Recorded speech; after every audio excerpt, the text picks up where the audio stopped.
Camille était assise sur le canapé, dans le salon, et elle tenait son téléphone fermement entre ses mains. L'écran brillait, affichant une image éclatante, un selfie de son mari, Julien, et de sa maîtresse, Chloé, pris dans un luxueux salon VIP de l'aéroport Roissy-Charles de Gaulle. Ils souriaient de toutes leurs dents, s'enlaçaient tendrement, et tenaient des coupes de champagne à la main. Derrière eux, à travers les immenses baies vitrées, on pouvait apercevoir les avions alignés sur le tarmac. Le message, qui accompagnait la photo, était sans équivoque: nous partons aux Maldives grâce à ta prime.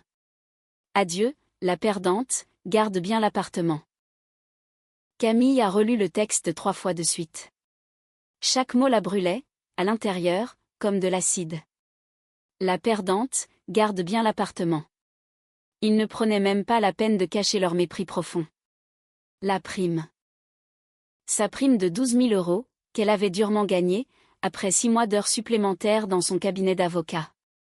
Cet argent, elle l'avait économisé pour financer les travaux de leur appartement commun, ce même appartement qu'il lui ordonnait, à présent, de surveiller. Camille a expiré, très lentement. Ses mains ne tremblaient pas du tout, et aucune larme ne coulait sur ses joues. Seule une pensée, froide et d'une clarté cristalline, pulsait dans son esprit: il venait de commettre une erreur monumentale. Elle s'est levée du canapé, calmement, et s'est approchée de la fenêtre. La ville de Paris s'étendait devant elle, illuminée par les lueurs du soir. Quelque part là-bas, à l'aéroport, son mari et sa maîtresse savouraient déjà l'anticipation de leurs vacances paradisiaques, payées avec son argent, depuis sa propre carte bancaire. Julien y avait accès depuis 3 ans. Au cas où, ma chérie, nous sommes une famille, après tout, disait-il. Une famille ? Quelle ironie amère. Camille a repris son téléphone, d'un geste sûr, et a ouvert l'application de sa banque. La dernière transaction affichée était claire: l'achat de 2 billets en classe affaires, pour un montant de 11 800 €. La date indiquait aujourd'hui, à 14h37. L'heure de décollage, selon les billets, était fixée à 22h15. Il était actuellement 20h40.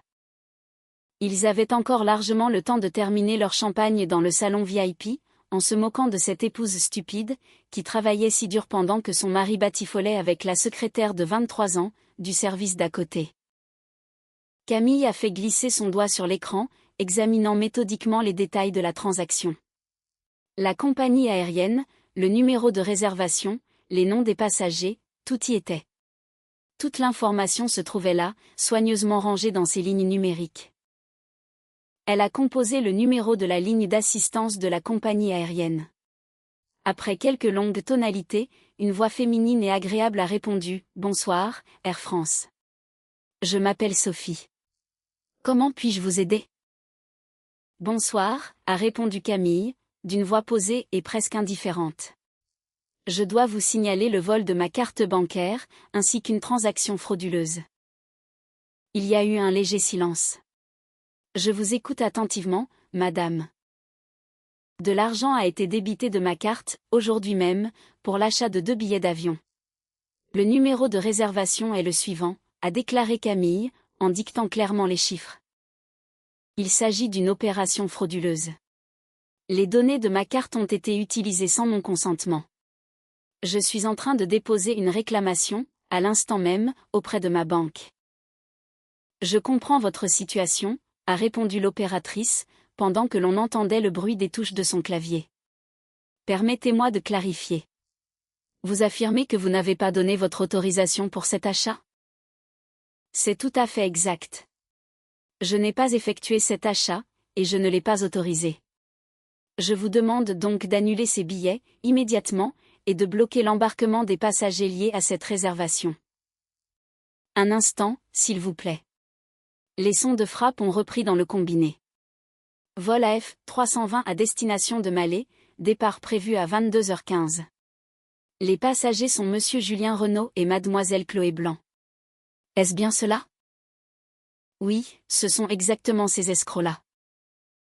Camille a presque ressenti, physiquement, la tension de l'opératrice à l'autre bout du fil. Ces situations étaient rares, certes, mais il existait un protocole très strict. Je comprends. Pour procéder au blocage de l'embarquement, j'aurai besoin d'une confirmation officielle de votre banque, attestant que la transaction est bien contestée. Êtes-vous en mesure de fournir un tel document? Bien sûr. Je vous transfère cette confirmation d'ici 10 minutes. Quelle est votre adresse électronique? L'opératrice a dicté l'adresse, et Camille l'a notée avec soin. De plus, a poursuivi Sophie, compte tenu de l'imminence du décollage, j'ajoute immédiatement une note dans notre système, signalant un problème de paiement. Les passagers ne pourront en aucun cas se présenter à l'embarquement, tant que la situation ne sera pas éclaircie. Je vous remercie infiniment, a dit Camille, sentant une satisfaction glaciale l'envahir. Je vous envoie les documents sur le champ. Elle a raccroché, puis, sans perdre une seconde, elle a rouvert l'application de sa banque. Elle s'est rendue dans la section dédiée à la contestation des opérations. Elle a rempli le formulaire avec soin, opération effectuée sans mon consentement, par un tiers ayant eu accès à ma carte. Motif, fraude. Elle y a joint la capture d'écran de la transaction. 3 minutes plus tard, une confirmation automatique est arrivée, votre demande a été prise en compte. Numéro de dossier, 847 392. La transaction est temporairement gelée, dans l'attente d'une vérification. Camille a fait une capture d'écran de ce message, et l'a envoyé à l'adresse indiquée par la compagnie aérienne, accompagnée d'un court message: voici la confirmation de ma banque concernant cette transaction frauduleuse. J'insiste formellement pour que l'embarquement soit bloqué. L'horloge affichait 20h58. Il restait un peu plus d'une heure avant le vol. L'enregistrement était déjà clôturé, mais l'embarquement n'avait pas encore commencé. Julien et Chloé étaient, très probablement, toujours assis dans le salon VIP, sirotant leur champagne gratuit, tout en faisant des projets pour leur escapade romantique. Camille s'est imaginé leur visage, au moment où l'accès à l'avion leur serait refusé, lorsqu'on leur expliquerait que leur billet n'était plus valide, que le paiement avait été rejeté, et qu'ils n'iraient absolument nulle part. Elle s'est réinstallée sur le canapé, et a pris son ordinateur portable. Il lui restait encore beaucoup à faire. Un simple appel à la compagnie aérienne n'était pas suffisant. Elle devait agir de manière globale, méthodique, exactement comme elle en avait l'habitude dans sa pratique juridique. Camille a ouvert sa boîte mail, et a commencé à rédiger une plainte formelle pour la police. Une plainte pour escroquerie et détournement de fonds. Elle a exposé les faits, de manière sèche, précise et concise. Son mari, qui avait accès à sa carte uniquement pour les besoins du ménage, avait, à son insu et sans son accord, débité une somme importante pour des fins strictement personnelles, avant de l'en informer sur un ton insultant. Elle a joint la capture d'écran de leur message, avec le selfie et le texte. Je demande que M. Julien Renaud soit poursuivi pénalement, en vertu de l'article 313-1 du Code pénal, relatif à l'escroquerie. Elle a relu son texte, apporté quelques corrections mineures, et enregistré le document. Dès le lendemain matin, elle irait le déposer au commissariat. Mais ce n'était que le début de son plan. Camille a ouvert un nouvel onglet, sur son navigateur, et s'est connectée au site du service de la publicité foncière. Leur appartement, un charmant 3 pièces situé au 8e étage d'un bel immeuble, dans un bon quartier, avait été acheté à crédit il y a 5 ans. Sur les registres officiels, Camille était désignée comme propriétaire, mais le bien ayant été acquis pendant leur mariage, Julien pourrait prétendre à une part en cas de séparation. Cependant, l'apport initial, d'un montant de 50 000 €, avait été intégralement versé par elle. C'était l'argent de l'héritage que lui avait laissé sa grand-mère. Elle possédait absolument tous les documents pour le prouver, les relevés bancaires, l'acte de succession, et les reçus. À l'époque, Julien n'était qu'un simple vendeur, avec un salaire d'à peine 1 500 €.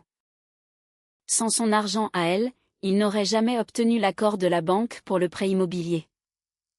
Elle a ouvert le dossier contenant les papiers de l'appartement, et a commencé à trier tout ce qui pourrait s'avérer utile, l'acte de vente, le contrat de prêt, les preuves de l'apport initial, ainsi que l'échéancier des mensualités, dont elle avait assumé la plus grande partie, d'ailleurs, puisque Julien passait ces 2 dernières années à se chercher, en changeant de travail tous les 6 mois. Son téléphone a vibré. C'était le numéro de sa banque.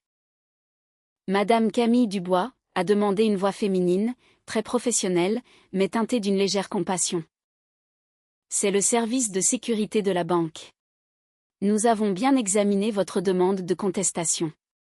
Étant donné que le montant est considérable, et que vous avez confirmé l'accès non autorisé à vos fonds, nous avons lancé la procédure de remboursement.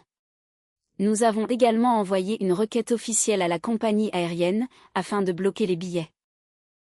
En combien de temps pourront-ils faire cela, a demandé Camille, jetant un œil à sa montre qui indiquait 21h34.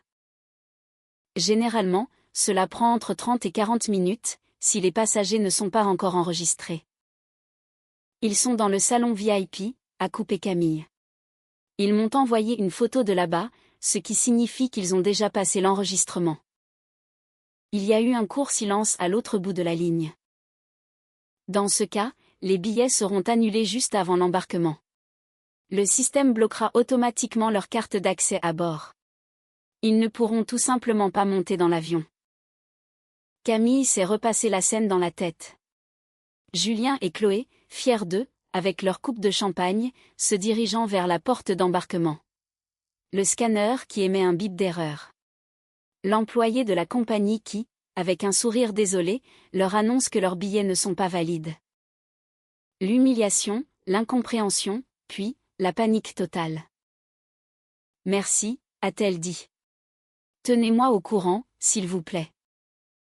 Après avoir raccroché, Camille a ouvert son ordinateur, et s'est connectée à sa boîte mail professionnelle. Elle avait besoin d'un avocat. D'un excellent avocat. Pas un de ses collègues du cabinet, car cela aurait manqué d'éthique et créé des commérages inutiles. Non, elle avait besoin de quelqu'un de l'extérieur, quelqu'un d'impitoyable. Elle s'est souvenue de maître Victoria Delma, une véritable femme requin, qui, 3 ans plus tôt, avait réduit en miettes ses adversaires lors d'un procès de divorce très médiatisé. À l'époque, Camille avait assisté à l'audience, en tant qu'observatrice, pour étudier le droit de la famille. Maître Delma était sans pitié, terriblement méthodique, et d'une efficacité diabolique. Trouver ses coordonnées n'a pas été difficile. 5 minutes plus tard, Camille composait son numéro. Cabinet Delma, j'écoute, a résonné une voix grave, emplie d'assurance. Maître, bonsoir. Je m'appelle Camille. Je suis juriste au sein du cabinet Alliance Droit. J'ai besoin d'une consultation urgente, pour une procédure de divorce, impliquant des éléments d'escroquerie. À une heure pareille, a répondu l'avocate, avec plus de curiosité que d'agacement. C'est que l'affaire doit être vraiment pressante. Mon mari vient de voler 11 800 € sur ma carte bancaire, et il est sur le point de s'envoler pour les Maldives, avec sa maîtresse. J'ai déjà fait bloquer la transaction. Leur billet devrait être annulé d'ici 1 heure, mais j'ai besoin de construire une ligne d'attaque et de défense, qui soit juridiquement inattaquable. Maître Delma a laissé échapper un petit rire, doux mais acéré. J'aime beaucoup votre approche. Venez demain matin, à 9 heures précises. Je vous envoie l'adresse. Apportez-moi tous les documents relatifs à votre appartement, vos relevés bancaires, votre contrat de mariage si vous en avez un, et la moindre conversation écrite avec votre mari. Nous n'avons pas de contrat de mariage. C'est encore mieux. Quant au vol sur votre carte, cela relève directement du pénal. La pression sur lui sera énorme. C'est exactement ce que je souhaite, a affirmé Camille, d'une voix ferme. À demain, Camille. Et ne vous en faites pas.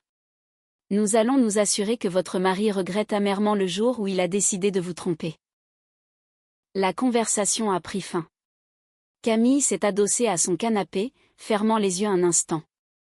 La fatigue s'est abattue sur elle, brusquement, comme une vague puissante.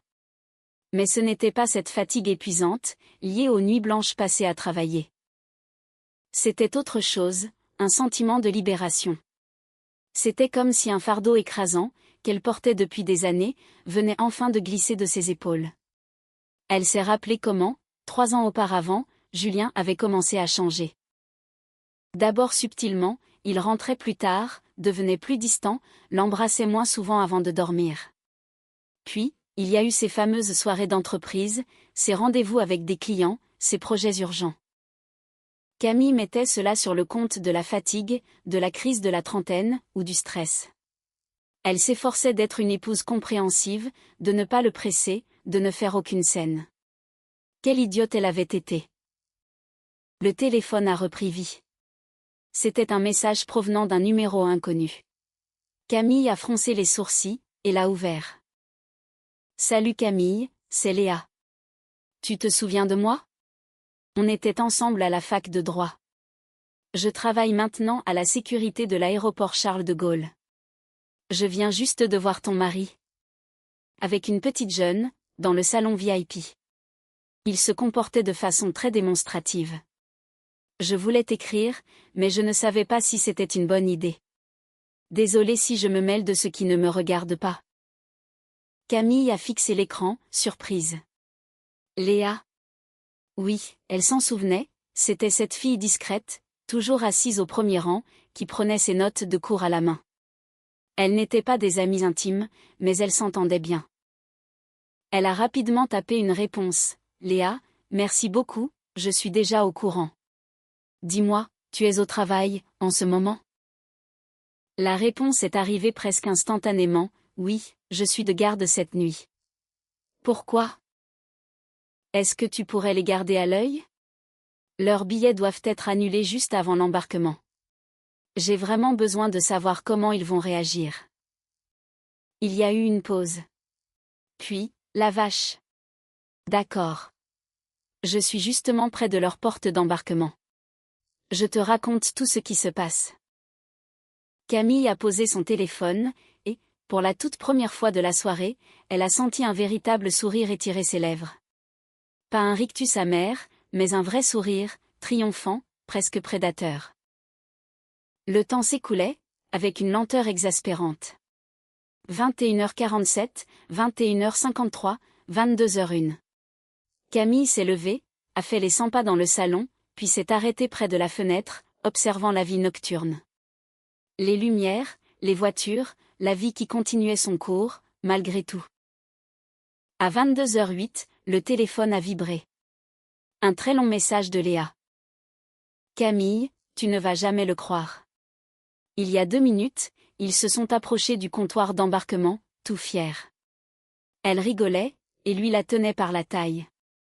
L'hôtesse a demandé leur carte d'accès, les a scannés, et son visage s'est décomposé. Elle a appelé son supérieur. Ton mari a commencé à s'énerver, demandant ce que c'était que ce cirque, qu'ils avaient payé pour la classe affaires. Le responsable lui a expliqué, très calmement, que les billets étaient annulés, à la demande de la banque, pour cause d'opérations frauduleuses. La fille est devenue livide. Ton mari s'est mis à hurler que c'était une erreur, qu'il allait appeler sa banque tout de suite. Il a sorti son téléphone, et là, il a dû voir quelque chose, car il est devenu blanc comme un linge. Ils sont sur le côté, maintenant. Il tape frénétiquement sur son écran. La sécurité a dû s'approcher, parce qu'il criait beaucoup trop fort. C'est un sacré spectacle, je te le garantis. Camille s'est laissée retomber sur le canapé, doucement. Son cœur battait à tout rompre, dopé par l'adrénaline. 1 minute plus tard, un autre message de Léa est apparu, on vient de leur demander de quitter la zone de départ. Il a essayé de négocier. Mais la sécurité est restée de marbre. Elle pleure à chaudes larmes, et lui, il lui crie dessus. On dirait bien que leurs vacances de rêve viennent de tomber à l'eau. Ensuite, il y avait une photo, un peu floue, prise de loin. Mais Camille a reconnu Julien au premier coup d'œil. Il se tenait là, voûté, le téléphone collé à l'oreille, le visage rouge de colère. À ses côtés, Chloé, le mascara coulant sur ses joues, affichait une mine totalement perdue. « Merci Léa, je te revaudrai ça », a répondu Camille. « Tu ne me dois rien du tout. Je suis ravie d'avoir pu t'aider. J'espère que tu vas lui faire payer sa chère. Compte sur moi. » Camille a reposé l'appareil, et s'est enfin autorisée à relâcher la pression. La première étape était accomplie. Les billets étaient annulés, l'argent allait être remboursé, et l'humiliation publique avait bien eu lieu. Mais l'histoire ne faisait que commencer. Le téléphone s'est mis à sonner. Julien, évidemment. Camille a regardé le nom s'afficher sur l'écran et a appuyé sur le bouton pour rejeter l'appel. Puis une deuxième fois, et une troisième. Après le 5e appel refusé, un SMS a surgi. « Camille, qu'est-ce que tu as fait ? Appelle-moi immédiatement. » Camille s'est levée, s'est dirigée vers la cuisine, et s'est servi un verre de vin, un grand cru de Bordeaux que Julien gardait précieusement pour les grandes occasions. Eh bien, l'occasion était effectivement très grande. Camille s'est réveillée, le lendemain matin, avec une sensation de légèreté qu'elle n'avait plus ressentie depuis des mois. La lumière du soleil filtrait à travers les rideaux translucides, et l'appartement lui paraissait plus vaste, plus lumineux, comme si l'air lourd et étouffant du mensonge en avait enfin été chassé. Elle s'est préparé un café, et a consulté son téléphone. 23 appels en absence du numéro de Julien, et 14 provenant d'un numéro inconnu. Il avait probablement essayé de la joindre avec le téléphone de Chloé. Il y avait aussi une dizaine de messages, que Camille a lus, tout en sirotant son café, avec un calme olympien. « Camille, tu as complètement perdu la tête ? Tu te rends compte de ce que tu as fait ? Retire immédiatement ta plainte à la banque. Nous sommes coincés à l'aéroport. Ma carte est bloquée, et ma carte de crédit ne passe pas. Je n'ai pas pris d'espèces. Tu vas le regretter, je te le jure. » Puis, le ton avait radicalement changé. « Ma petite Camille, mon amour, s'il te plaît, parlons comme des adultes. Je vais tout expliquer. Écoute-moi, c'est tout. Je comprends que tu sois blessée, mais on peut arranger les choses. Ne détruis pas ce que nous avons mis tant d'années à construire. » Camille a eu un petit rire moqueur. Cela faisait 1 an et demi qu'il fréquentait Chloé. Elle l'avait découvert, par hasard, 3 mois plus tôt, en trouvant dans la poche de sa veste l'addition d'un restaurant où il n'était, soi-disant, jamais allé. Ensuite, il y avait eu des messages suspects, des appels étranges, et cette odeur de parfum bon marché. Elle s'était tue, elle avait rassemblé des preuves, et elle avait patienté. Pendant ce temps, lui, il pensait qu'elle n'était qu'une idiote aveugle, incapable de voir la vérité. À 9 heures du matin, elle était assise dans le bureau de Maître Delma. « Bonjour Camille », a lancé l'avocate, d'une voix dynamique et professionnelle. « J'espère que vous avez bien dormi. »« Mieux que ces derniers mois, je l'avoue », a répondu Camille. « Parfait. Cela signifie que vous êtes dans le bon état d'esprit. J'ai examiné l'ensemble des pièces que vous m'avez envoyées hier soir. La situation nous est plus que favorable. L'appartement a été acquis pendant le mariage, c'est vrai. Mais l'apport de 50 000 € provient de vos fonds propres, issus de l'héritage de votre grand-mère. Nous avons toutes les preuves nécessaires, le testament, les relevés de compte, les virements bancaires. Cela renforce considérablement votre position. Et pour le crédit, a demandé Camille. Nous avons payé ensemble pendant les 5 dernières années. Certes, mais si l'on analyse les flux financiers, il apparaîtra clairement que les mensualités principales étaient prélevées sur votre salaire. Votre mari gagnait beaucoup moins que vous ces 2 dernières années, et l'an dernier, il est resté 3 mois sans aucun revenu officiel. Qui payait pour le logement, à ce moment-là ? Moi, a répondu Camille, sentant une colère froide se raviver en elle. J'ai payé pour tout, le prêt, les charges, les courses, pendant qu'il prétendait mettre de l'argent de côté pour notre avenir. Eh bien, a repris Maître Delma, avec une note d'acier dans la voix, il devra expliquer au juge où sont passées ses prétendues économies. De notre côté, nous présenterons le tableau complet de vos dépenses. Et à cela s'ajoute votre plainte pour escroquerie. Le vol de la carte et l'utilisation frauduleuse de vos fonds, c'est un délit pénal grave. Il va prétendre que je lui ai donné ma carte de mon plein gré, a objecté Camille. Qu'il essaie donc de le prouver. Vous avez la capture d'écran de son message, où il annonce cyniquement qu'il voyage avec votre argent. C'est un aveu pur et simple. En plus, nous avons des témoignages, votre ami à l'aéroport, et vos collègues qui étaient au courant pour votre prime. Nous allons monter un dossier en béton armé. En sortant du cabinet, Camille s'est sentie regonflée à bloc. Elle s'est rendue directement au commissariat, pour y déposer sa plainte officielle. L'officier de police qui l'a reçue s'est d'abord montré un peu sceptique. Vous comprenez, madame, les affaires conjugales, c'est toujours très délicat, a-t-il commencé. Peut-être que vous vous êtes juste disputé, et que vous allez finir par vous réconcilier? Sans dire un mot, Camille a posé devant lui la copie imprimée du message avec le selfie, ses relevés de compte, la confirmation d'annulation des billets, et la copie du dossier transmis à la compagnie aérienne. Mon mari m'a volé ma carte bancaire, et a payé un voyage pour lui et sa maîtresse, sans mon consentement, a-t-elle déclaré, d'une voix calme et articulée. Il s'agit d'une escroquerie, selon l'article 313-1 du Code pénal. Je possède toutes les preuves, y compris un aveu écrit de sa part. J'exige qu'une enquête soit ouverte. Le policier a examiné les documents, et son expression s'est assombrie. Effectivement, a-t-il marmonné. Les éléments de l'infraction sont bien là. Très bien, nous allons enregistrer votre plainte et démarrer les investigations. Lorsqu'elle est ressortie du commissariat, il était presque midi. Son téléphone n'arrêtait pas de sonner. Cette fois, ce n'était pas Julien, mais la mère de ce dernier. Camille a hésité une seconde, puis a décroché. Camille, ma chérie, qu'est-ce qui se passe? S'est exclamée sa belle-mère, la voix tremblante d'indignation. Julien m'a tout raconté.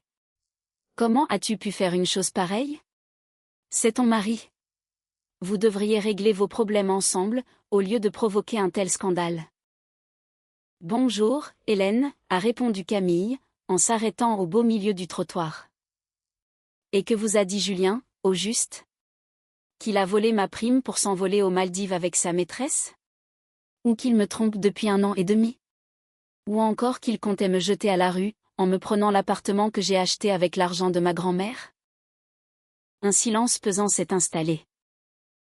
Quelle maîtresse, a bredouillé la belle-mère, soudain incertaine. Il m'a dit que vous vous étiez disputés, et que tu avais mal interprété les choses. Hélène, votre fils m'a envoyé un selfie depuis l'aéroport, enlaçant une fille de 23 ans, avec ce message, adieu, la perdante, garde bien l'appartement. Voulez-vous que je vous le transfère? Une nouvelle pause, plus longue encore. Je l'ignorais, a fini par lâcher la belle-mère, et, pour la première fois depuis qu'elle se connaissait, Camille aperçut de la gêne dans sa voix. Camille, je vais lui parler. Ce n'est pas correct. J'ai toujours pensé que tu étais une femme parfaite pour mon fils. J'ai été une bonne épouse, Hélène, a répondu Camille paisiblement. Mais je n'ai plus l'intention de l'être. Au revoir. Elle a raccroché, et a repris sa marche. Devant elle, se dressait la tour de bureau où elle travaillait. Camille avait posé une journée de congé, mais elle devait passer au cabinet pour régler un détail. Au service comptabilité, elle a trouvé Martine, la chef comptable, une femme ronde au visage bienveillant, et à l'esprit vif. Camille, bonjour, s'est-elle étonnée en haussant les sourcils. Tu n'es pas censée être en repos? Martine, il me faudrait une attestation de mes revenus des 3 dernières années, s'il te plaît, a demandé Camille. Pour le tribunal. Je divorce. La comptable a eu un mouvement de recul, mais n'a posé aucune question. 20 minutes plus tard, Camille tenait entre ses mains un document officiel, tamponné, certifiant l'intégralité de ses revenus, primes et bonus inclus. Tiens bon, ma grande, lui a dit Martine en lui serrant la main avec compassion. Si tu as besoin de quoi que ce soit, n'hésite pas. Je suis aussi passée par là, à une époque. Le soir venu, alors que Camille classait ses documents sur la table du salon, la sonnette a retenti. Un coup bref, autoritaire. Elle a regardé par le Judas. Sur le palier, se tenait Julien, les cheveux en bataille, la chemise froissée, les yeux rougis. Derrière lui, on devinait la silhouette de Chloé, vêtue de sa petite robe et perchée sur ses talons, le maquillage en ruine. « Camille, ouvre cette porte immédiatement », a crié Julien, en martelant le bois du poing. « C'est chez moi. Tu n'as pas le droit de m'empêcher d'entrer. » Camille a saisi son téléphone, et a activé le dictaphone. Julien, cet appartement est à moi, a-t-elle déclaré calmement, à travers la porte. Je l'ai payé avec l'héritage de ma grand-mère. Tu n'as plus rien à faire ici. Va te faire foutre, a-t-il hurlé. Nous sommes mariés. Ce logement est un bien commun. Ouvre, ou je défonce la porte. Si tu t'avises de casser cette porte, j'appelle la police, a rétorqué Camille. J'ai déjà déposé une plainte contre toi pour escroquerie. N'aggrave pas ton cas. Quelle escroquerie, a couiné Julien, la voix brisée. Tu es ma femme. J'avais le droit de prendre cet argent. Tu as volé ma carte et dépensé ma prime sans mon autorisation, a articulé Camille, lentement, sachant que chaque mot était enregistré. Tu l'as avoué toi-même, dans ton message. C'est un délit. Écoute, soyons raisonnables, est intervenue Chloé, essayant de se montrer conciliante, bien que l'on sente une hargne mal dissimulée dans sa voix. Nous sommes entre adultes, pourquoi créer autant de problèmes? Camille a ricané. Chloé, vous avez volé mon argent avec mon mari, et vous m'avez envoyé un message pour m'humilier. Vous avez créé ces problèmes vous-même. Maintenant, assumez-en les conséquences. Tu es juste jalouse, a craché Chloé, perdant son sang-froid. T'es qu'une vieille fille ennuyeuse, dont plus personne ne veut. Julien ne t'aime plus depuis longtemps. C'est fort possible, a concédé Camille, mais l'appartement restera à moi, malgré tout. Par contre, Julien et toi allez devoir vous chercher un autre endroit où dormir. Bonne chance. Julien s'est remis à frapper la porte à grands coups, mais Camille était déjà en train de composer le numéro de la police. Bonsoir. Je souhaite signaler une tentative d'effraction à mon domicile. 15 minutes plus tard, 2 agents de police sont apparus sur le palier. Camille a entendu Julien tenter de s'expliquer, sa voix perdant peu à peu de son assurance. Finalement, on a frappé à la porte. Un coup poli, officiel. Madame, ouvrez, s'il vous plaît. C'est la police. Camille a entrouvert la porte, en maintenant la chaîne de sécurité. L'un des agents, un jeune homme au visage sévère, a fait un petit signe de tête. Bonsoir, madame. Cet appartement est-il bien le vôtre? Oui, tout à fait. Voici les documents, a-t-elle dit en lui glissant son titre de propriété par l'entrebâillement. Le policier l'a examiné attentivement. Très bien. Ce monsieur affirme, pourtant, qu'il a le droit de résider ici. J'ai entamé une procédure de divorce, et je refuse de le laisser entrer. Il a menacé de défoncer ma porte. Le policier s'est tourné vers Julien. Monsieur, avez-vous des documents prouvant que vous êtes propriétaire de ce logement? Je suis son mari, a fulminé Julien, rouge de colère. C'est un bien commun. Les questions de propriété se règlent devant le juge, monsieur, a répondu l'agent, impassible. Pour l'heure, madame est l'occupante légale et désignée sur ce document, et elle est en droit de vous refuser l'accès. Je vous demande de quitter l'immeuble, sans quoi nous serons contraints de vous y obliger. Julien a ouvert et fermé la bouche, comme un poisson hors de l'eau. Chloé l'a tiré par la manche, et ils ont fini par faire demi-tour, en direction de l'escalier. Sur le seuil, Julien s'est retourné, et son regard était chargé d'une telle haine que Camille a eu un léger mouvement de recul. « Tu vas me le payer » a-t-il sifflé. « Je te prendrai absolument tout. » Mais Camille s'est contentée de lui adresser ce même sourire froid, serein, avec lequel elle avait déclaré cette guerre. « Essaie donc » a-t-elle murmuré. « Je t'en prie, essaie. » Julien faisait le pied de grue devant l'immeuble depuis 3 heures. Camille le voyait très bien, depuis sa fenêtre. Il faisait les 100 pas, tapant nerveusement sur son téléphone, tout en discutant avec agitation. Chloé, elle, avait disparu depuis longtemps. Elle avait sans doute compris que cette escapade romantique venait de virer au cauchemar, et avait préféré trouver refuge ailleurs. Le téléphone de Camille ne cessait de sonner. D'abord, c'était la mère de Julien, puis sa sœur, puis des amis communs. Camille refusait de répondre. Assise à la table de la cuisine, devant son ordinateur, elle épluchait méthodiquement les documents envoyés par Maître Delma. L'avocate n'avait pas traîné. La requête en divorce était déjà rédigée, incluant une demande détaillée d'attribution du logement au profit de Camille, ainsi qu'une requête de saisie conservatoire sur les biens communs. Quel génie, a chuchoté Camille, en parcourant les lignes. Chaque centime était justifié. La sonnette a de nouveau retenti. Camille n'a pas bougé d'un cil. Elle savait que c'était lui. Il a sonné encore une fois, avec plus d'insistance. Puis il a frappé. Camille, ouvre. Il faut qu'on discute. La voix de Julien était tendue, mais il faisait de gros efforts pour paraître calme. Camille s'est levée, s'est approchée, et s'est arrêtée à 1 mètre de la porte. Passe par mon avocate, a-t-elle répondu, d'une voix forte et claire. Maître Victoria Delma. Tu régleras toutes tes questions avec elle. Arrête tes conneries, Camille, a crié Julien, perdant patience. Cet appartement est aussi à moi. Tu n'as aucun droit de me jeter dehors. J'en ai parfaitement le droit. Article 215 du Code civil, et protection du domicile. En tant que propriétaire du bien, je peux t'en refuser l'accès si tu représentes une menace pour mes intérêts. Et toi, Julien, tu es exactement cette menace. Espèce de, a-t-il glapi. Je ne te pardonnerai jamais ça. Je vais te prendre cet appartement.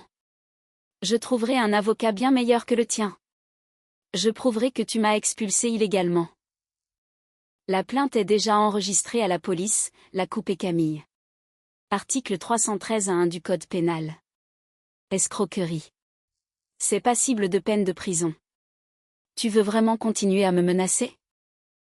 Un silence de mort est tombé derrière la porte. Camille n'entendait plus que sa respiration erratique.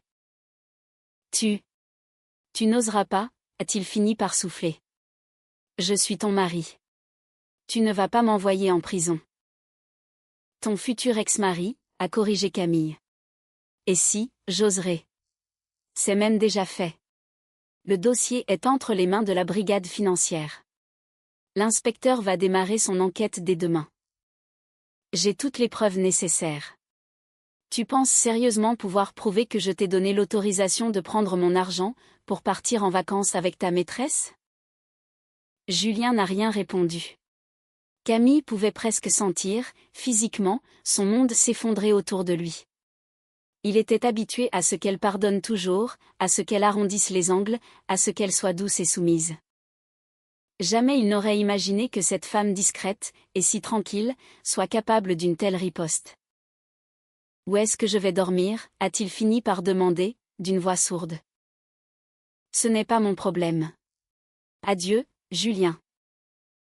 Le 3e jour après le désastre de l'aéroport, Camille a reçu un SMS de Chloé. Un message interminable, hystérique, bourré de points d'exclamation. Tu as tout ruiné. Mon Julien ne veut même plus m'adresser la parole. Il dit que tout est de ma faute, que je l'ai poussé à voler cet argent. Mais c'est faux. C'était son idée.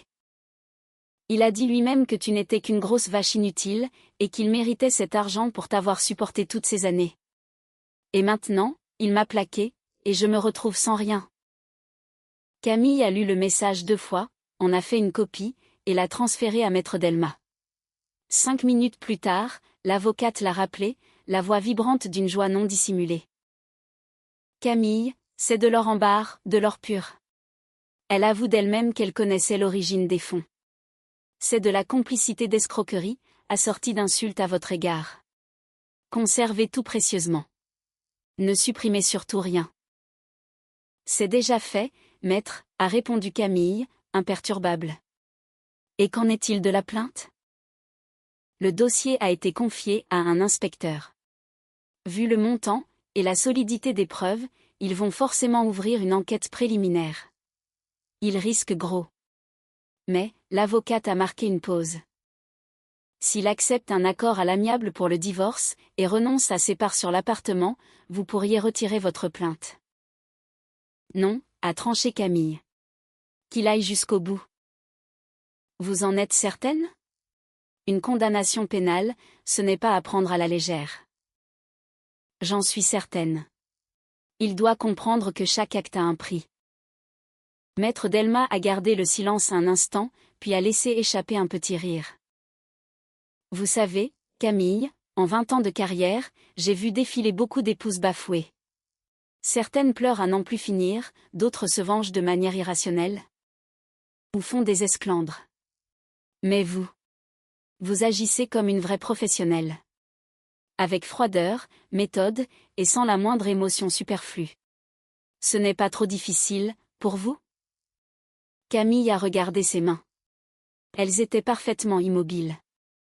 À l'intérieur, la douleur était encore là, mais elle s'était muée en une douleur sourde, que l'on pouvait contrôler. C'est difficile, oui, a-t-elle admis avec honnêteté. Mais je pleurerai plus tard, quand tout sera terminé. Pour le moment, je n'ai pas le droit d'être faible. Le lendemain, elle a reçu une convocation du tribunal. Julien avait déposé une requête croisée pour le partage des biens, exigeant la moitié de l'appartement. Camille s'y attendait. Maître Delma avait déjà préparé la contre-attaque. L'acte de vente, certifiant l'apport de 50 000 € provenant du compte personnel de Camille. L'attestation d'héritage de sa grand-mère. Les extraits de compte prouvant le paiement des mensualités du crédit, toutes prélevées sur sa carte à elle.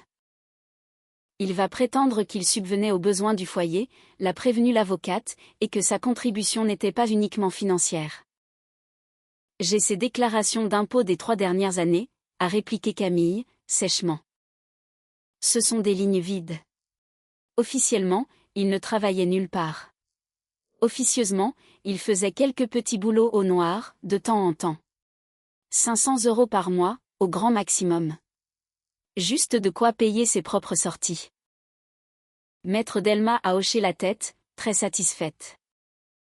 Magnifique. Ce qui signifie qu'il n'a pas seulement omis de participer aux charges du ménage, mais qu'il vivait carrément à vos crochets. Cela va verrouiller notre dossier. Le vendredi, une semaine très exactement après l'échec de l'aéroport, quelqu'un a sonné à la porte. Camille a jeté un œil au Judas, et a aperçu une femme inconnue, d'une 50aine d'années, vêtue d'un tailleur strict. « Qui est là » a-t-elle demandé, sans ouvrir. « Inspectrice Martin, brigade financière. »« Veuillez ouvrir, s'il vous plaît, j'ai quelques questions à vous poser. » Camille a déverrouillé la porte, après avoir vérifié la carte de police à travers l'entrebâillement.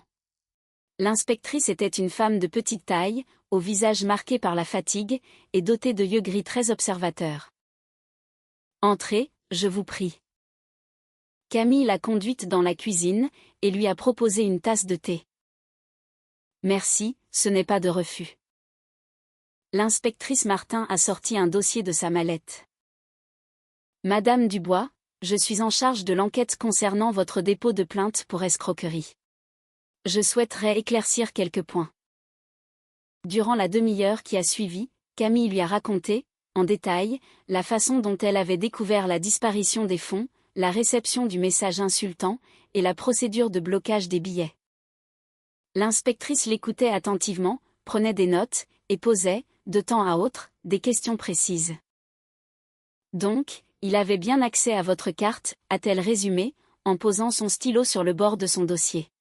« Oui, a répondu Camille avec franchise. Mais uniquement pour les dépenses courantes, les factures, les courses alimentaires, la pharmacie, et parfois quelques bricoles pour l'appartement. Je ne lui ai jamais, au grand jamais, donné l'autorisation de payer des voyages, et encore moins pour y emmener une autre femme. Il pourrait soutenir que vous le laissiez utiliser cet argent à sa guise, non? Il le pourrait, a dit Camille calmement. Mais dans ce cas, il devra expliquer pourquoi, juste après l'achat, il m'a écrit qu'il partait aux Maldives avec ma prime. Pas notre prime, la mienne. Et pourquoi il m'a traitée de perdante, en me disant de garder l'appartement? L'inspectrice a posé les yeux sur la copie imprimée du message. Elle a gardé le silence quelques secondes, avant de glisser délicatement la feuille dans une pochette. Parfois, la bêtise d'un suspect facilite notre travail bien mieux qu'une confession. Pour la première fois de la matinée, Camille a esquissé un léger sourire. Julien avait toujours cru qu'il était le plus intelligent. Ce genre d'individu commet souvent des erreurs, précisément au moment où il se croit intouchable, a fait remarquer la policière, d'un ton neutre. Dites-moi, avez-vous une preuve que cette prime vous était exclusivement destinée? Camille avait déjà préparé ce dossier. Elle en a sorti l'attestation de son employeur, sa fiche de paie, le relevé de son compte salaire, ainsi qu'une lettre de son directeur associant explicitement la prime à la clôture d'un dossier très complexe, sur lequel elle avait travaillé pendant près de 6 mois. L'inspectrice Martin a survolé les papiers et a opiné du chef. Très bien. Et monsieur Renaud, savait-il qu'il s'agissait de cette prime précise? Oui. Je le lui avais dit le soir même du versement. Il avait même plaisanté, en disant qu'on allait enfin pouvoir vivre correctement. Je lui avais répondu que cet argent servirait à financer nos travaux. Il le savait. Et j'en ai la preuve par message. Camille a réfléchi un instant, puis elle a pris son téléphone, et a remonté le fil de ses anciennes conversations avec Julien. Il lui a fallu défiler quelques semaines en arrière, mais elle a fini par trouver le bon message: j'ai eu ma prime. Demain, je vire une partie sur le compte épargne pour les travaux. La réponse de Julien était: super. Mais ne mets pas tout dans de stupides travaux, gardons un peu pour qu'on puisse en profiter. Camille a tendu l'écran à l'inspectrice.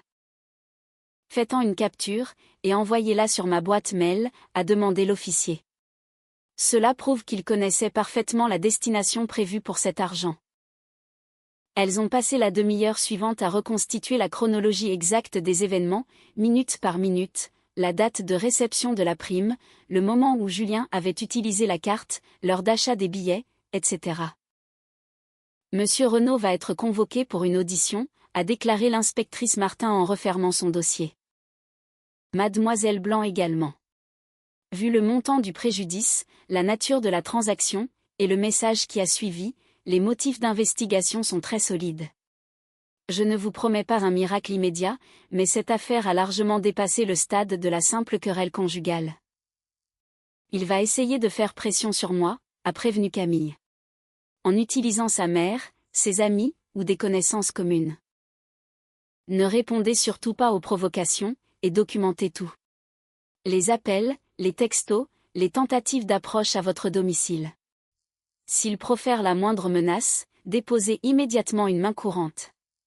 Plus il paniquera, plus il fera d'erreurs. Camille a acquiescé. Elle en était déjà consciente. Après le départ de l'inspectrice, un lourd silence est retombé sur l'appartement. Une tasse de thé vide trônait sur la table de la cuisine, entourée par les copies des documents que la policière lui avait demandé d'envoyer par voie électronique. Camille a rassemblé les papiers avec soin, les a rangés dans leurs chemises respectives, et s'est caché le visage dans les mains. Aucune larme n'est venue. Elle finirait bien par couler, plus tard. Son téléphone a vibré. Un message de Maître Delma: Martin m'a contacté. L'affaire est en bonne voie. Ne faites rien de spécial aujourd'hui. Reposez-vous. On se voit demain à 10h pour peaufiner notre stratégie concernant les biens immobiliers. Camille a lu le message, et a souri tristement. Se reposer. Comme si le repos était une chose que l'on pouvait commander sur un simple coup de fil. Le lendemain, dans le bureau de Maître Delma, flottait une odeur de café fort et de papier de qualité. L'avocate a accueilli Camille avec une épaisse pile de dossiers, déjà prêts. La situation comporte plusieurs strates, a-t-elle commencé, sans préambule. Premièrement, le divorce. Ça, c'est la partie facile. Deuxièmement, la liquidation du régime matrimonial. Là, il va y avoir de la bagarre, mais notre position est robuste. Troisièmement, la procédure pénale. Qui va l'asphyxier psychologiquement et juridiquement.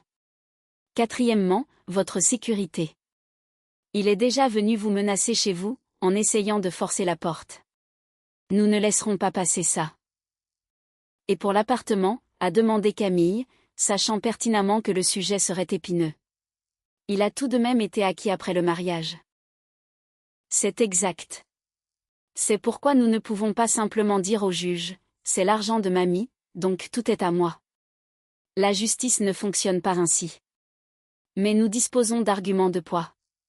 L'apport initial a été payé grâce à des fonds propres, issus de votre héritage. C'est prouvé sur papier. L'écrasante majorité des échéances de prêt a été couverte par vos revenus exclusifs. Julien n'avait quasiment pas de travail officiel et n'a pas contribué au remboursement. Et par-dessus le marché, il vient de commettre un acte qui vous a causé un grave préjudice financier. Il pourrait quand même obtenir une part, alors? En théorie, oui. En pratique, nous allons faire en sorte que son éventuelle soulte soit si dérisoire qu'elle sera absorbée par ses dettes envers vous. Le juge peut très bien vous attribuer le logement et lui accorder une compensation financière. Mais cette compensation sera directement amputée des dettes, des dommages et des frais d'avocat qu'il vous doit. Au bout du compte, il repartira avec presque rien. Camille a opiné lentement. Je veux que les choses soient faites dans les règles de l'art, a-t-elle déclaré. Sans drame, sans éclat de voix. Je ne veux pas qu'on puisse m'accuser, plus tard, de l'avoir détruit par simple esprit de vengeance. Maître Delma l'a regardé avec une lueur d'admiration. Dans ce cas, retenez bien une chose essentielle, ne discutez plus jamais avec lui, personnellement. Ne vous justifiez jamais. Toutes les communications doivent passer par moi.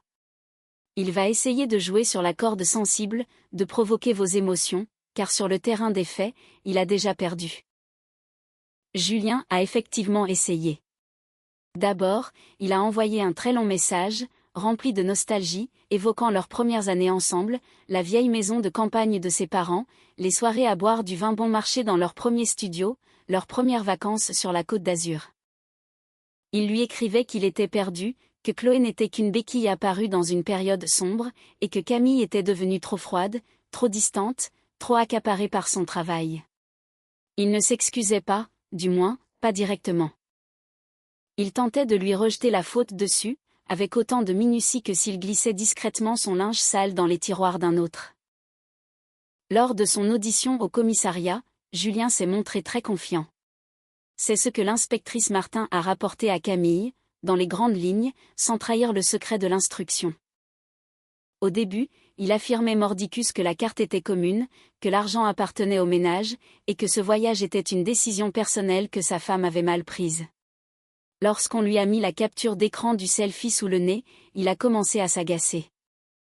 Puis, lorsqu'on lui a brandi les textos de Chloé, prouvant qu'elle connaissait l'origine des fonds, il s'est empêtré dans ses contradictions. Mais, lorsque l'inspectrice lui a demandé pourquoi il avait traité Camille de « perdante » et lui avait ordonné de « garder l'appartement », Julien s'est tu pour la première fois. Aucune pirouette juridique ne pouvait justifier une telle phrase. Elle contenait tout, le mépris absolu, l'intention de nuire, l'arrogance, et la certitude totale que Camille ne se défendrait pas.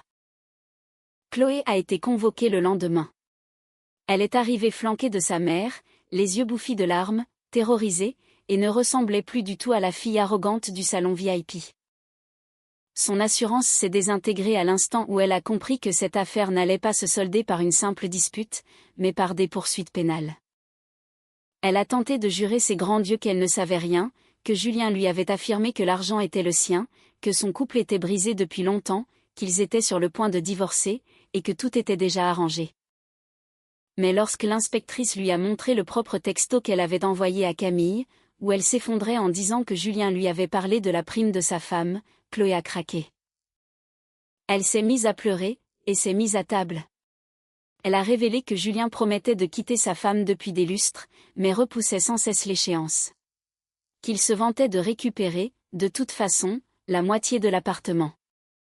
Qu'il décrivait Camille comme une femme rasoir, ennuyeuse, pratique, mais beaucoup trop coincée. Qu'il se moquait d'elle lorsqu'elle trimait tard le soir, pendant que lui construisait sa nouvelle vie. Et enfin, que ce voyage était son idée à lui, pour inaugurer, en beauté, leur avenir commun. Il m'a assuré que Camille ne ferait rien du tout, a sangloté Chloé pendant l'audition. Qu'elle allait juste pleurer un bon coup, et le supplier de revenir. Ces mots, l'inspectrice Martin les a consignés froidement dans le procès-verbal. Quand Camille a appris tout cela, par la bouche de son avocate, elle n'a ressenti aucune douleur.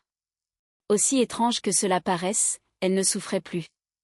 C'était comme si cette partie d'elle-même, capable de saigner face à de telles révélations, s'était définitivement cautérisée. C'est parfait, a-t-elle simplement répondu. Assurez-vous que cela figure aussi au dossier. Au travail, la nouvelle du divorce s'est répandue comme une traînée de poudre. Le directeur de Camille, M. Stéphane, l'a convoqué dans son bureau. C'était un homme rude, peu enclin aux confidences, et encore moins aux marques de compassion. Camille est entrée, préparée à affronter un savon, mais il lui a simplement indiqué un siège. Camille, je n'ai pas pour habitude de me mêler de la vie privée de mes collaborateurs, a-t-il déclaré, mais des bruits me sont parvenus. Je veux juste savoir une chose, est-ce que cela a un impact sur votre travail? Aucun, a répondu Camille. Les dossiers dont j'ai la charge sont à jour. Les délais sont respectés. J'en suis conscient. C'est pourquoi je ne vous pose pas la question en tant que patron mécontent, mais en tant qu'homme qui voit bien qu'une employée traverse une zone de turbulence. Camille a baissé les yeux. Cette marque de sollicitude inattendue l'a déstabilisé bien plus que les menaces de Julien. Je gère la situation. Je n'en doute pas. Mais si vous avez besoin de télétravailler quelques jours, ou que l'on allège vos dossiers, vous me le dites. Et aussi, la comptabilité vous a bien fourni l'attestation pour votre prime? Oui, monsieur. Très bien. S'il est nécessaire de fournir une déclaration officielle, attestant de vos heures supplémentaires et des raisons justifiant ce bonus, le cabinet s'en chargera. Camille est ressortie du bureau, la gorge serrée. Non pas par pitié envers elle-même, mais parce que, pour la première fois depuis très longtemps, quelqu'un ne lui demandait pas de prendre sur elle, de pardonner, ou d'être compréhensive envers Julien. L'audience du tribunal a été fixée un mois plus tard. L'avocat de Julien, un jeune loup aux cheveux parfaitement gominés, et arborant une montre beaucoup trop tapa accent grave-l'œil, a contacté Maître Delma pour proposer un compromis raisonnable. Julien renonçait à la moitié de l'appartement, si Camille retirait sa plainte, et lui versait une indemnité compensatoire de 20 000 €. Maître Delma a rapporté la proposition à Camille, avec une délectation évidente. 20 000 €, a demandé Camille, ne réalisant pas immédiatement ce qu'elle venait d'entendre. Mais pourquoi faire? Pour compenser son préjudice moral et ses souffrances émotionnelles, j'imagine. Et que lui avez-vous répondu? Que s'ils osaient encore prononcer le mot euro, j'ajouterais à nos propres requêtes une demande de dommages et intérêts colossal pour préjudice moral, la prise en charge de l'intégralité de mes honoraires, et le dépôt d'une plainte distincte pour menaces et extorsion. Une semaine plus tard, le montant du prétendu compromis avait fondu à 10 000 €, puis à 3 000. Finalement, Julien s'est dit prêt à récupérer ses affaires personnelles, et à clore le dossier entre gens civilisés. Mais Camille ne croyait plus aux accords de façade, sans la moindre signature, ni sceau officiel. La première audience devant le juge aux affaires familiales fut tendue et glaçante. Julien était assis face à elle, et s'évertuait à ne pas croiser son regard. Son avocat a discouru, pendant de longues minutes, sur la valeur du mariage, sur la solidarité conjugale, sur le fait qu'un mari ne pouvait pas toujours justifier de son investissement par des preuves écrites, et sur le fait que Camille était, soi-disant, animée par un désir de vengeance, utilisant la justice pénale pour exercer un chantage. Maître Delma l'a écouté sans ciller, griffonnant quelques notes, et haussant parfois un sourcil. Puis, ce fut son tour. Sa plaidoirie fut brève, mais d'une précision chirurgicale. Elle n'a proféré aucune insulte envers Julien, ne l'a pas traité de traître. Elle a simplement empilé les faits, les uns après les autres. L'appartement a été acquis grâce à un apport massif provenant du patrimoine propre de ma cliente. La majeure partie des échéances du prêt a été remboursée par madame. Monsieur n'a justifié d'aucun revenu stable sur de très longues périodes. Madame a assumé l'essentiel des charges financières du foyer. Monsieur a, de manière délibérée et sans le consentement de son épouse, utilisé la carte bancaire de cette dernière, pour financer un voyage personnel avec un tiers. Il a ensuite expédié un message écrit, confirmant qu'il connaissait parfaitement la provenance des fonds. Enfin, monsieur fait actuellement l'objet d'une enquête préliminaire, confié à la brigade financière, pour des faits d'escroquerie au préjudice de ma cliente.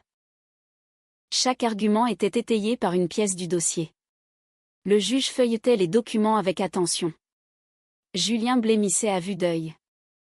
À un moment, son avocat a tenté de faire valoir que la nature des relations personnelles entre époux n'avait pas sa place dans un litige portant sur la séparation des biens. Les relations intimes, non, a rétorqué maître Delmas, avec un flegme impérial. Mais la mauvaise foi financière du défendeur, sa non-participation aux charges du mariage, et la spoliation de l'épouse à des fins frauduleuses, y ont tout à fait leur place, maître. Camille est restée muette. Ses mains étaient glacées, mais son visage demeurait impénétrable. Elle n'a pas offert à Julien le moindre regard auquel il aurait pu se raccrocher. Ni rage, ni supplique, ni tristesse. Juste une présence incorruptible. À la sortie de l'audience, il l'a rattrapée dans le couloir. « Camille, attends !» Maître Delmas s'est interposé instantanément. « Tout passe par moi. » « Mais ce n'est pas à vous que je parle, » a craché Julien, exaspéré. « Je veux parler à ma femme. » Camille s'est tournée vers lui. « Tu n'as plus de femme, Julien. Tu n'as qu'une partie adverse. » Ces mots ont été prononcés à voix basse, mais ils ont frappé plus fort qu'un cri. « Tu es devenu impitoyable. » « Non, » a rectifié Camille. « C'est juste que je refuse de me justifier, désormais. » Et elle s'en est allée. Le verdict concernant l'appartement n'est pas tombé tout de suite. Il a fallu une autre audience, puis des vérifications de documents bancaires supplémentaires, suivies de l'évaluation immobilière, et du calcul d'une potentielle soulte. Julien a essayé de prouver qu'il avait réalisé des travaux d'aménagement, acheté des appareils électroménagers, et fourni un effort personnel. Mais lorsqu'on lui a demandé de fournir des factures, des reçus, des relevés bancaires, ou même des témoignages extérieurs à celui de sa mère, il en a été incapable. L'affaire pénale s'est achevée un peu plus tard. Julien n'est pas allé en prison, et, curieusement, Camille n'en a éprouvé aucune déception. Le juge a tenu compte du fait que l'argent avait été remboursé par la banque, compensant ainsi le préjudice matériel. Julien n'avait pas de casier judiciaire. Il a écopé d'une peine de prison avec sursis, d'une belle amende, et de l'obligation formelle de rembourser à Camille les frais engagés pour sa défense. Lors de la lecture du jugement, Julien s'est tenu raide comme un piquet. Chloé n'était pas à ses côtés. Elle s'était évaporée de sa vie sitôt le premier interrogatoire terminé, ayant compris que leur belle idylle se transformait en convocation judiciaire. Ses vieux copains, ceux-là même qui rigolaient autrefois de « l'hystérie des bonnes femmes », brillaient par leur absence. Hélène, sa propre mère, n'était pas là non plus. Elle avait envoyé un unique texto à Camille, la veille de l'audience, « Je ne te demande pas de lui pardonner. Je réalise seulement aujourd'hui que, si tu as gardé le silence toutes ces années, ce n'était pas par faiblesse. Pardonne-moi, si tu en es capable. » Camille n'avait pas répondu immédiatement. Elle avait lu le message, au saut du lit, et avait longuement observé le ciel par la fenêtre. Elle ne ressentait plus de rancœur envers sa belle-mère, juste une immense lassitude. Hélène ne lui avait pas volé son argent, elle ne s'était pas enfuie avec une maîtresse, et n'avait envoyé aucun message méprisant. Mais elle avait passé des années à fermer les yeux sur l'égoïsme profond de son fils, qualifiant cela de « tempérament viril ». Quelques jours plus tard, Camille a fini par lui écrire « Je n'ai aucune animosité envers vous, mais je ne ferai plus jamais partie de votre famille, sous quelque forme que ce soit. » C'était la stricte vérité. Une fois le divorce prononcé, Julien est venu récupérer ses affaires. Il n'était pas seul. Comme convenu, un policier et l'assistante de maître Delmas étaient présents. Camille avait, au préalable, soigneusement emballé ses vêtements, ses papiers, son vieil ordinateur, quelques bouquins, et ses outils qu'il avait achetés un jour, sans jamais s'en servir. Tout était empilé dans des cartons, dans l'entrée. Il a regardé autour de lui, comme s'il pénétrait dans un endroit qui lui était totalement étranger. Peut-être réalisait-il, seulement à cet instant, que cet endroit ne lui appartenait plus depuis très longtemps. « Tu as déjà changé les rideaux » a-t-il lâché, sans crier gare. Camille n'a rien répondu. Il s'est avancé dans le salon, a fixé l'étagère vide où reposait autrefois sa montre, puis a levé les yeux vers le mur, d'où Camille avait décroché leur photo de mariage. La marque du cadre était encore visible sur le papier peint. Un petit rectangle plus clair sur le mur légèrement terni. « Elle est où, la photo ?» a-t-il demandé. « Dans l'un des cartons. Tu peux la prendre, si tu la veux. » Julien a esquissé un sourire, mais c'était un sourire pitoyable. « Laisse tomber. Je n'en ai pas besoin. » Moi non plus. Il l'a regardée, pour la première fois depuis une éternité, sans la moindre trace de haine, de frustration, ou de cette arrogance qui lui était si coutumière. Il avait juste l'air épuisé. « Est-ce que tu m'as vraiment aimé, un jour ?» Camille a laissé le silence s'installer. « C'est vrai. Alors, pourquoi as-tu coupé les ponts si facilement ?» Elle a tourné la tête vers lui, lentement. « Facilement, Julien ? Ce n'est pas l'amour que j'ai tranché, c'est ton manque d'amour. L'amour, c'est toi qui l'as tué, à petit feu. À chaque fois que tu as menti. À chaque fois que tu es rentré à la maison en empestant le parfum d'une autre. À chaque fois que tu as puisé dans mon argent en prétendant que c'était pour le couple. À chaque fois que tu m'as regardé comme si j'étais un meuble bien pratique. À l'aéroport, tu n'as fait qu'achever ce qui était déjà mort depuis longtemps. » Julien a baissé les yeux. « Je ne pensais pas que tu irais aussi loin. Et c'est là que résidait toute ton erreur. Tu ne te souciais pas des conséquences de tes actes, tu te demandais juste jusqu'où je serais capable d'encaisser. » Ce fut leur ultime échange. Il a pris ses cartons, a signé le procès-verbal de restitution des effets personnels, et est parti. Sur le palier, il a hésité une fraction de seconde, comme s'il cherchait une dernière chose à ajouter, mais s'est ravisé. Quand la porte s'est refermée, Camille s'y est adossée, et s'est mise à pleurer, pour la première fois. Elle a pleuré pour cette ancienne Camille, celle qui, pendant tant d'années, avait tenté d'être docile, tolérante et arrangeante. Pour cette femme qui croyait naïvement qu'en aimant l'autre de toutes ses forces, il finirait par s'améliorer. Il ne s'était pas amélioré. Mais elle, si. Une semaine plus tard, Camille a fait remplacer les serrures, puis a fait venir des artisans pour lancer les travaux de rénovation, ceux-là même pour lesquels elle avait gardé sa prime. La banque a mis un peu de temps à la rembourser, mais elle l'a fait. Une partie de la somme a servi à régler l'avocate, une autre à financer de nouvelles portes, et le reste à acheter de la peinture lumineuse pour les murs. Au travail, la donne avait également changé. Après cet épisode tumultueux, M. Stéphane lui a proposé de prendre la tête d'un nouveau département, dédié aux litiges patrimoniaux familiaux. Sur le moment, elle a failli refuser. Sa propre cicatrice était encore trop vive. Et puis, elle a repensé à toutes ces femmes qui débarquent dans les tribunaux, déboussolées, serrant contre elles des dossiers froissés, incapables de distinguer ce qui appartient au ménage de ce qui leur appartient en propre. Elle a accepté.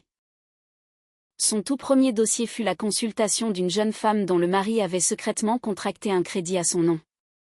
Camille l'a écouté attentivement, reconnaissant, dans le tremblement de sa voix, cette même honte poisseuse qui avait un jour tenté de s'insinuer en elle. La honte de la victime face à l'effronterie de son bourreau. « Vous n'êtes pas coupable d'avoir eu confiance », lui a expliqué Camille. Mais, à présent, l'important n'est pas de pleurer devant lui, c'est de rassembler des preuves. La cliente l'a regardé avec des yeux ronds, comme si ces mots venaient d'ouvrir une fenêtre dans une pièce suffocante. Le soir venu, Camille est rentrée chez elle assez tard. L'appartement embaumait le bois frais et la peinture neuve. Sur le rebord de la fenêtre, trônait le pot d'un petit citronnier, qu'elle avait acheté sur un coup de tête en quittant le bureau. La fleuriste l'avait prévenue que c'était une plante capricieuse, qui nécessitait beaucoup de lumière et de patience. Camille avait ri, et l'avait pris sans hésiter. Elle aussi, elle nécessitait de la lumière et de la patience. 6 mois s'étaient écoulés. Camille avait officiellement repris son nom de jeune fille. L'acte de jugement du divorce reposait dans une chemise cartonnée, aux côtés du titre de propriété de l'appartement, et de la décision pénale condamnant Julien. Julien n'avait plus jamais fait parler de lui. Quant à Chloé, elle avait démissionné de son entreprise et était retournée vivre chez ses parents, en province. Leur belle romance s'était crachée, au beau milieu des auditions de police, des dettes et des accusations mutuelles. Un soir, en fouillant dans une vieille boîte, Camille est retombée sur la fameuse photo prise à l'aéroport.